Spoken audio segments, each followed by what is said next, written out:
2 of the most important tarot tips that I can give you.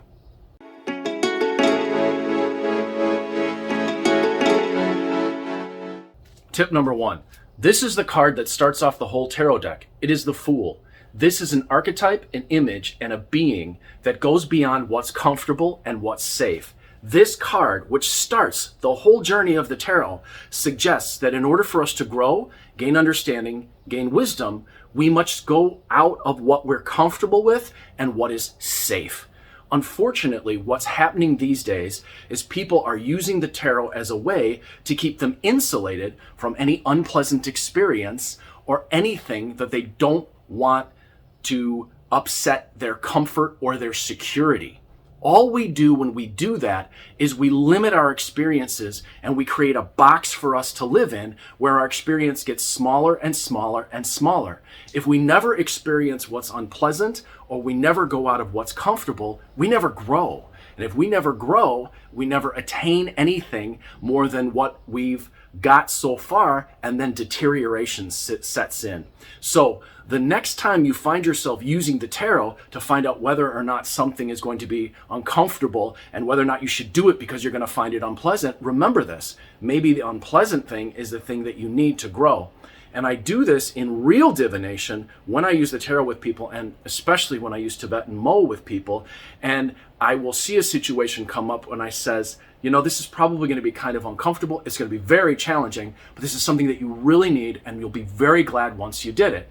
When that happens, usually it's because something in the experience helps people put the pieces together and make the breakthrough they need and get real growth. Tip number 2, the tarot is really good at showing us ego patterns. If you read for someone long enough or read for yourself long enough, you're going to start to see cycles that happen over again in that person's life or in your life. There's a reason why that happens, and there's a reason why they keep coming up and showing themselves over and over again. But when clients come to me and they're really frustrated, or when I see people reading for themselves and they're really frustrated, it's because they see the pattern, they know there's a problem, but they don't know how to break it. And they keep asking the tarot again and again for an answer, and they keep trying the best they can with the information they get from the tarot, and they still find themselves in the same pattern over and over and over again. That may be because what you need to solve the problem isn't coming through clearly through the tarot, because the real answer that you need isn't rational, or it may be that you don't have the language for the cure because it's out of your experience.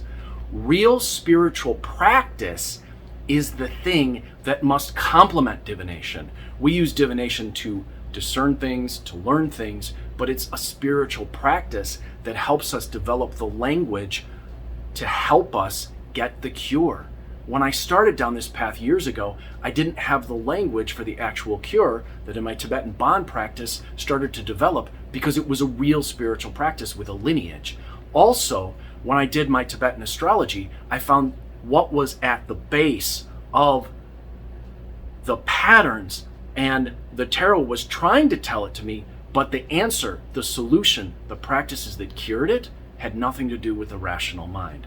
I'm Lucky Links, as always, wishing you success and good fortune in all that you do. If you'd like to get a reading from me, 779-302-8009 or conjurehope@gmail.com. If you'd like to take a class on how to read the tarot or Mexican Loteria, Lenormand, playing cards, or crystal ball reading, or one of the other divination classes I have, go to my website, luckylinksfortune.com.